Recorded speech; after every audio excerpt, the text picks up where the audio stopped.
അസ്സലാമലൈക്കും ഉമ്മ വാപ്പ. Welcome to AHIA cloudy cake ഉമ്മ വാപ്പ.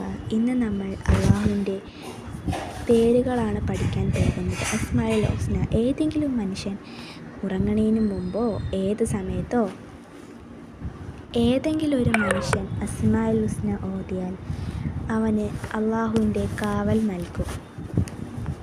നിങ്ങൾക്ക് അസ്മാഉൽ ഹുസ്ന എന്ന് വെച്ചാൽ അള്ളാഹുവിൻ്റെ നാമമാണ്. അർ റഹ്മാനു യാ അള്ളാഹ് എന്ന് നിങ്ങൾ 1000 തവണ ഓതണം. 1000 തവണ അർ റഹ്മാനു യാ അള്ളാഹ്, അർ റഹീമു യാ അള്ളാഹ്, അൽ മാലിക്കു യാ അള്ളാഹ്, അൽ ഖുദ്ദൂസു യാ അള്ളാഹ്. ഇത് ഇത്രയും നിങ്ങൾ 1000 തവണ നിങ്ങൾ ഓതുക. ഓതിയാൽ അനുഗ്രഹം അള്ളാഹുവിൻ്റെ നിങ്ങൾക്കും ഉമ്മാക്കും വാപ്പാക്കും കിട്ടും. നിങ്ങളുടെ കുടുംബത്തിനും ഇത് ഷെയർ ചെയ്ത് കൊടുക്കുക. അപ്പോൾ എല്ലാവർക്കും അസ്സലാമു അലൈക്കും വറഹ്മത്തുള്ളാഹി വബറകാതുഹു.